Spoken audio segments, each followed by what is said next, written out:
Before the time of colonialism, our ancestors had a common practice of using a form of money commonly made of bronze or copper shaped into a semicircle called okboho. This was a practice in many parts of West Africa, and these okboho were produced in large numbers and in various sizes, weights, and designs.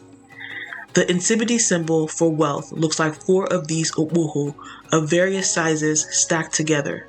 4 is the Igbo sacred number of unity and the chi, which we talk about in our video, Igbo numerology for beginners. Igbos say, "Ubase na chi," which means that wealth can only come if your chi endorses it. The Nsibidi symbol for wealth can also be seen as representing 1 okboho for each of the 4 market days of the Igbo week, Izu, as the Christians ask Chukwu to give him each day his daily bread,